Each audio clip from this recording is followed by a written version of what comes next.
Certeza que vocês pensaram que não tinha dilemas hoje. Certeza. Diga aí, confessem.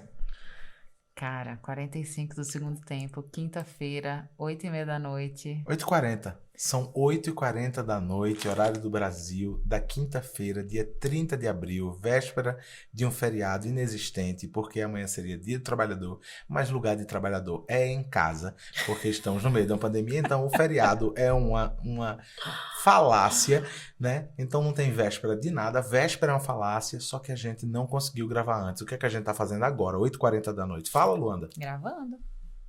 Vamos gravar? Vamos.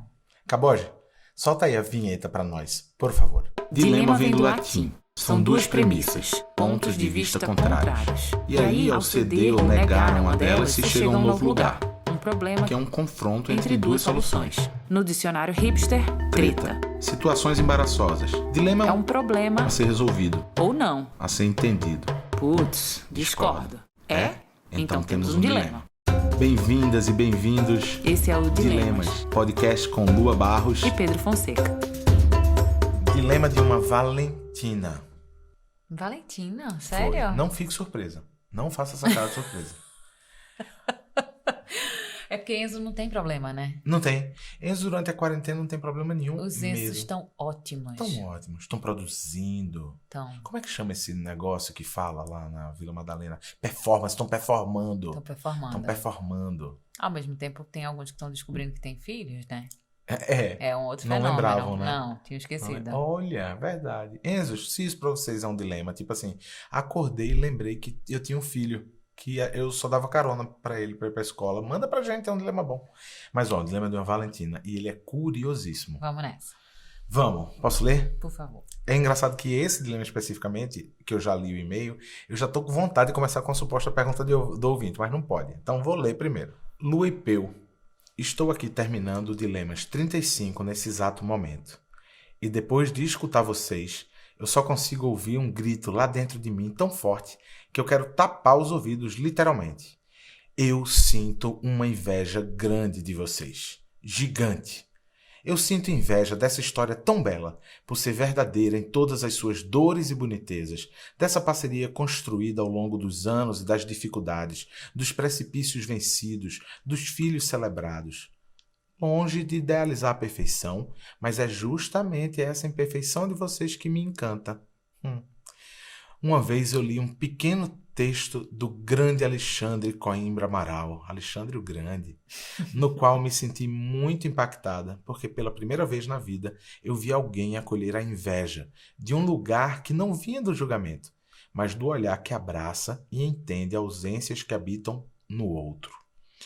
Eu sinto muitas ausências, e ver pessoas que têm o que eu sempre desejei e que provavelmente não terei, dói. Mas que fique claro, pois não é um paradoxo eu dizer, eu adoro vocês. É uma grande alegria ouvi-los e aprender com essa partilha tão bonita da vida que vocês proporcionam. Eu sinto imensa gratidão. Porém, tem entretanto e tem mais que só a gota nesse dilema, né? Porém, ver vocês é também olhar para o que eu não tenho e para o que sempre sonhei. Até pouco tempo atrás, eu não me via nesse lugar. Me sentia a fodona, mãe solo, que mora totalmente longe da família, que não precisa de homem para viver, que se banca sozinha e que cria a filha na raça. Mas a melancovid bateu, e as dores e ausências foram escancaradas. Vocês já discutiram praticamente todos os dilemas da minha vida nesses 35 episódios. Valentina, desculpe, a gente discutiu todos os dilemas da humanidade em 32, viu? Contudo, pretensiosamente eu lanço outro. E aí, Luanda Barros, Ai, meu ela Deus. lança o dilema dela. Diga lá. É possível ressignificar e legitimar nosso próprio percurso de vida, mesmo com todas as ausências e dores do que não foi vivido e tão intensamente sonhado? Eu vou até repetir, sério mesmo. É possível ressignificar e legitimar nosso próprio percurso de vida, mesmo com todas as ausências e dores do que não foi vivido e tão intensamente sonhado? Um abraço apertado, Valentina. Tá precisando de abraço. Tá precisando de abraço. Então a gente abraça, Valentina. Vamos começar a partir daí. Eu achei muito legal o jeito como ela começou o e-mail, colocando essa coisa da inveja. De um Hum. jeito todo querido, todo fofo, mas colocando a inveja. Porque eu acho que a gente não faz isso.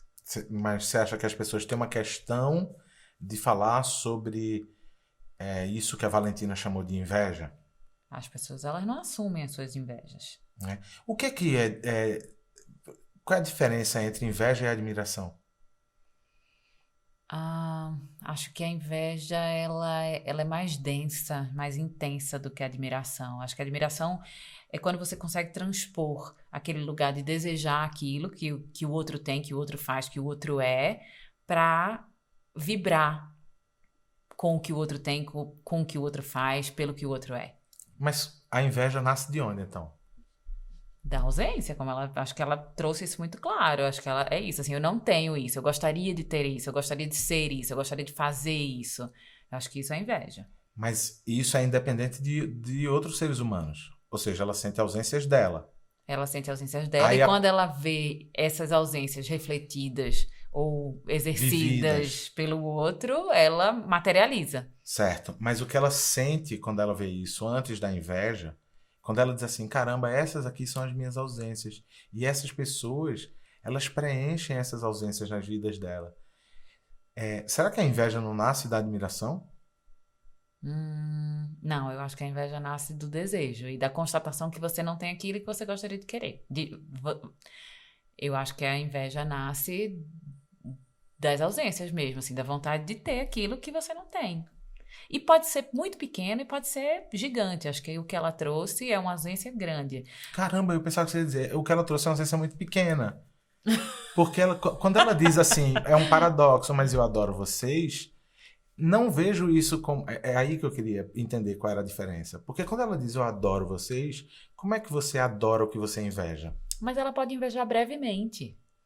Ela Um pode. sentimento fortuito. Ela inveja brevemente e logo na sequência ela diz: não, maior do que essa inveja é a minha admiração e o meu bem-querer. Hum, Mas a inveja passa por ela e ela conseguiu externar essa inveja. Eu acho isso muito saudável. entendi.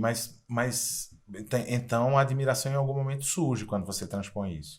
Será que Se são sentimentos irmãos? Acho que sim, acho que são sentimentos irmãos, se a gente consegue olhar para isso. Se a gente ficar negando, não sinto inveja, não tem nada no outro que eu não quero. Eu acho que fica mais difícil da gente chegar na admiração. Tem uma história muito boa com Irene e Teresa, assim, que eu acho que Irene está conseguindo transpor essa coisa da inveja. Irene é leonina, de agosto, ama festa, ama celebrar.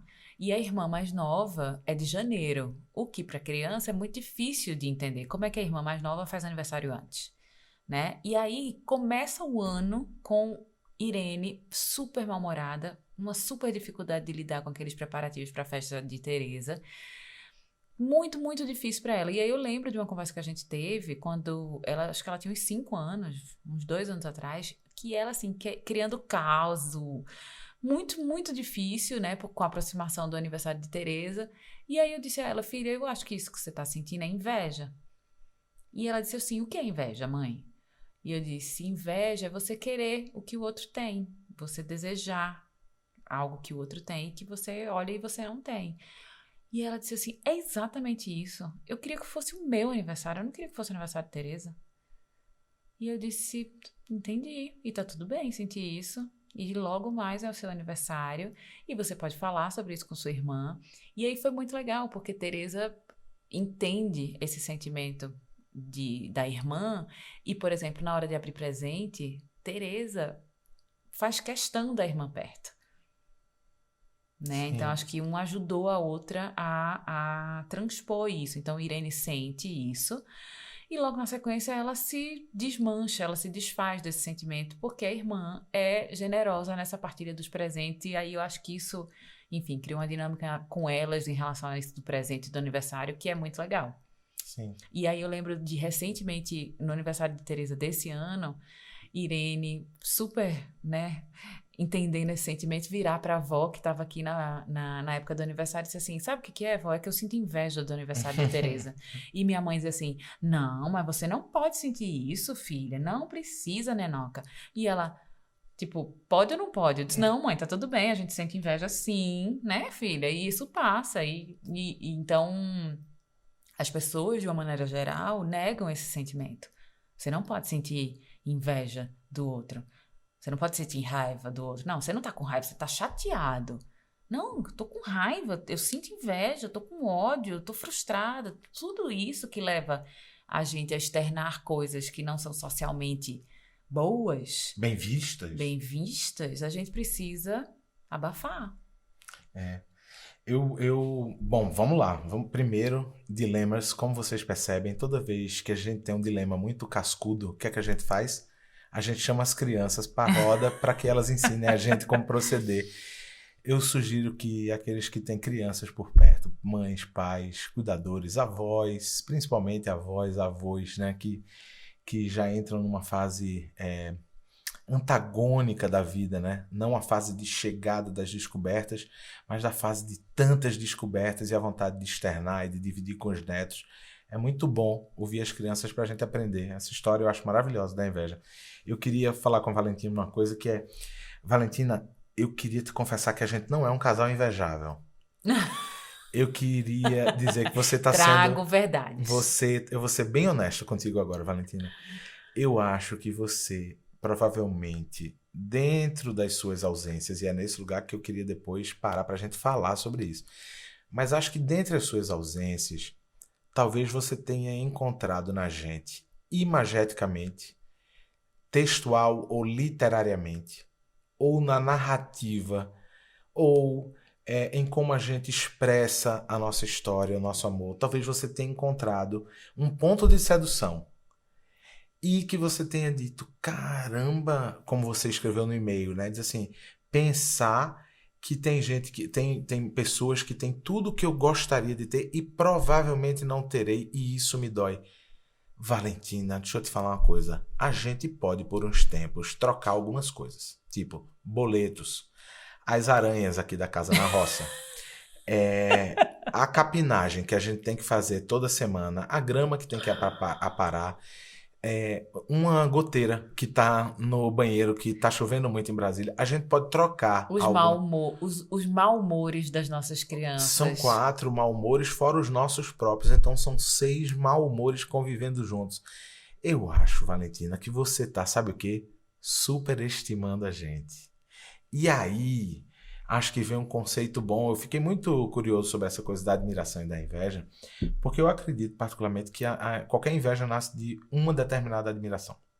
Qualquer inveja, para se transformar num sentimento ruim no sentido de dizer assim, nossa, isso me lembra as minhas dores, né? Que é o caso que a Valentina traz.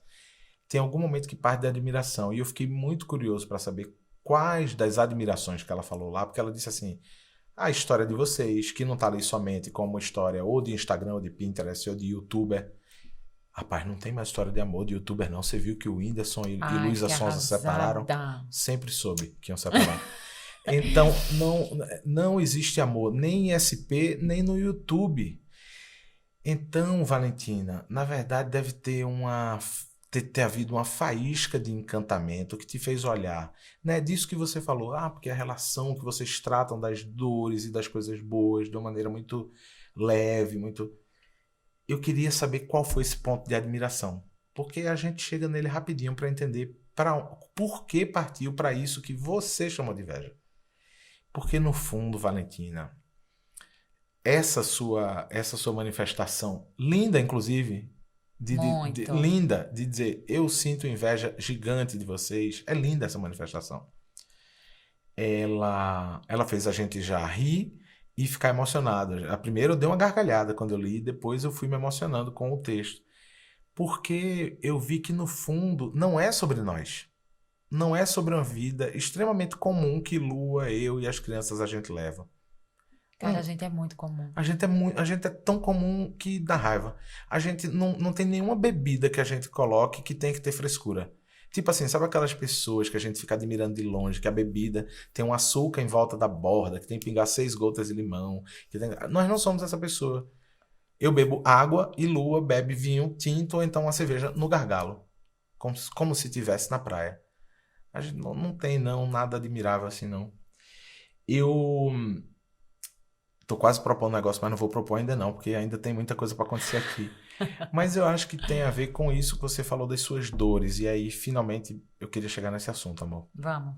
Ela fala de ter sido por muito tempo uma mulher que tava tudo bem para ela ser a fodona que é mãe de solo, de estar totalmente morando longe geograficamente da família, de não precisar de nenhum homem Dá e conta de tudo. que dá conta de eu dou conta de tudo, né? E eu queria saber como é que tu vê isso.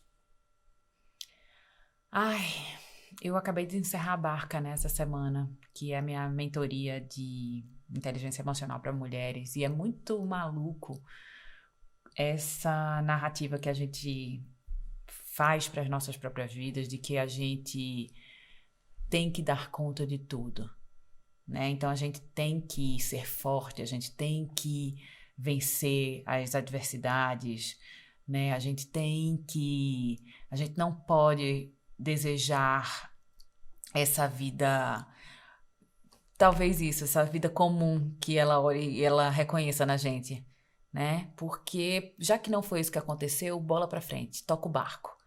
Não fica de mimimi, sabe? Então eu acho que a gente é muito vítima dessa narrativa que a gente escolhe. E aí eu entendo que esse momento da quarentena, né, essa melancovid que ela denominou, não tinha ouvido falar desse termo ainda, achei muito bom, faz com que a gente revele verdades sobre aquilo que a gente quer, aquilo que a gente gostaria, sobre as nossas dores. Essas coisas estão emergindo, né? A gente tinha escondido por tanto tempo, a gente tinha enterrado, a gente tinha fingido que elas não eram mais importantes. E quando a gente se vê sozinha com essa demanda da casa, da filha, dos boletos, do trabalho, a gente entende que talvez não esteja tudo tão bem assim. Talvez essa vida que eu disse que eu queria e que eu dava conta, ela não seja exatamente a vida que eu gostaria de ter. Né? E como é que eu faço? Por onde eu começo a admitir isso? Para que espelho eu admito isso? Porque se eu admitir isso para mim, vai significar que eu sou fraca. E eu não sou fraca, eu não posso ser fraca. Então, eu amei esse e-mail, eu fiquei super tocada, porque eu acho que é um começo. Sim. É um começo de um diálogo que ela abre com ela mesma. Uma franqueza que ela precisa ter com ela mesma. Poxa, não tá bom. Não tô feliz carregando tudo isso sozinha, que eu achei que tinha que carregar sozinha, que alguém me disse que eu tinha que carregar sozinha e eu acreditei. Porque a verdade é que é muito bom ter com quem dividir. E isso não significa necessariamente ter um par. Mas se essa menina tivesse um pai, já seria alguém para dividir. Mas ela aparentemente cuida sozinha dessa criança. Né? Nem isso, nem as responsabilidades. Então, é difícil encarar esse espelho. Encarar que você escreveu uma história que talvez não seja a história que você quer. É. Não, e o tempo todo me parece que quando a gente tá nos nossos círculos, né, que a gente escolhe viver, né, a gente tá sendo bombardeado por uma cobrança muito sutil e perversa de que a gente continue naquele mesmo lugar para poder fazer parte daquela roda. Então é assim, eu sou fodona porque eu sou mãe solo. E parece que deixar de querer isso vira um enfraquecimento. E aí esse julgamento sutil de quem em tese é amigo, ele é perverso. Porque se a gente for pensar na real, o comportamento adequado, né? Poxa, moralmente falando, seria você respeitar o espaço do outro com as decisões que ele queira. Então imagino que ela chega na roda e diga, não, eu tô a fim de mudar isso aqui.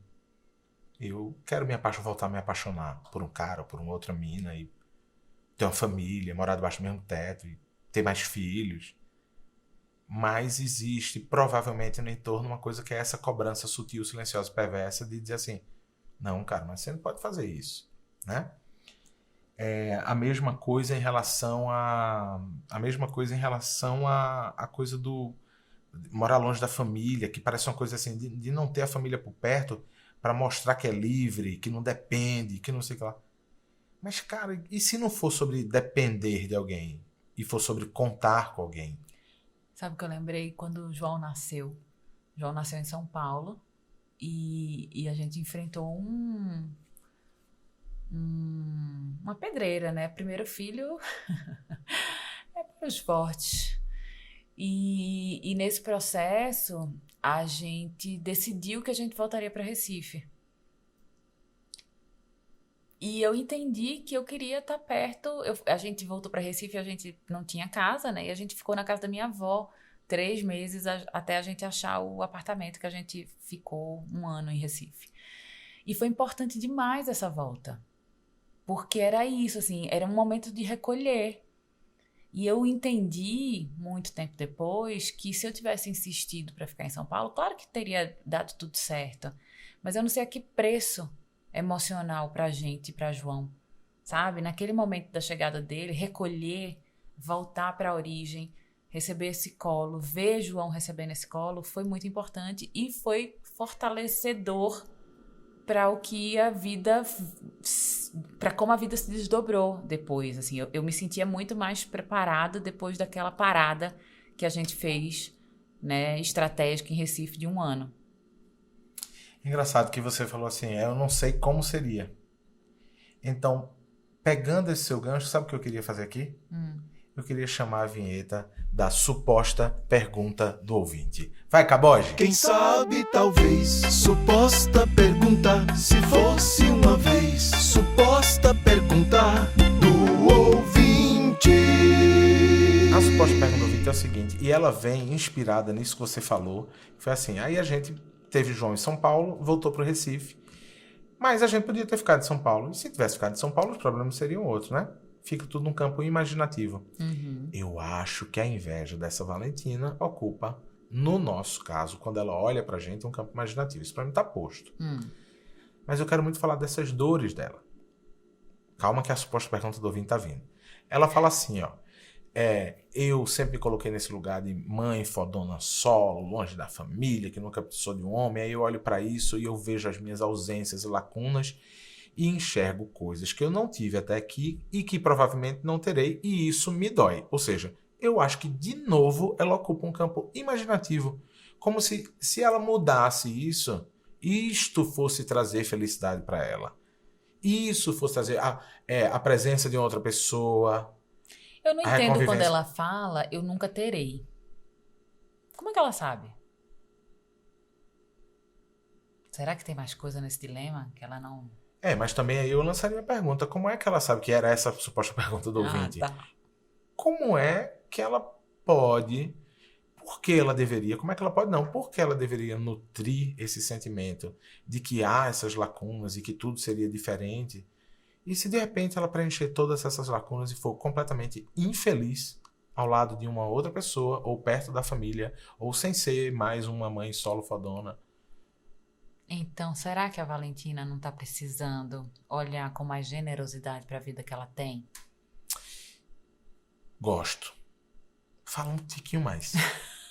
Gosto disso. Não, porque eu fiquei pensando, porra, é verdade. E se ela tiver um parceiro? E se ela morar perto da família? E se ela não for mais essa mãe solo foda que dá conta de tudo sozinha? Se ela tiver uma pessoa para dividir, né? Se todos esses problemas que ela trouxe como ausências forem resolvidas e essa dor continuar latejando dentro dela. Isso pode acontecer, não pode? Pode. Então, talvez para que essa dor ela seja equalizada dentro dela, porque eu não acho que as dores elas desaparecem, eu acho que elas são equalizadas internamente, ela talvez precise olhar para essa vida não olhando para o que falta, mas para o que tem.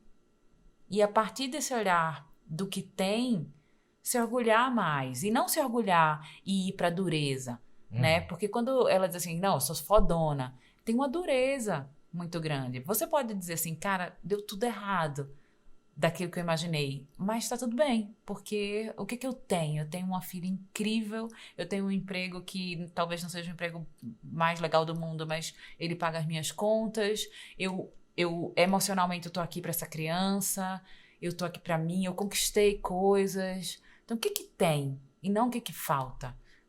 Olhar para o que falta o tempo inteiro é muito perigoso, porque você vai ficar imaginando que a grama do vizinho é sempre mais verde que a sua. Que o nosso casamento é o casamento ideal, perfeito. Mesmo que ela diga que não idealiza, É. mas vai para esse campo, né? Valentina, vou pegar essa fala de Lua, quando ela fala sobre a generosidade de olhar para si própria, para sua própria história, e trazer uma coisa aqui. Não sei se você já leu, Dante Alighieri escreveu uma obra-prima chamada Divina Comédia. E uma das partes do livro é o Purgatório. E é uma parte que não é uma parte muito longa, não. Tem os cantos, né?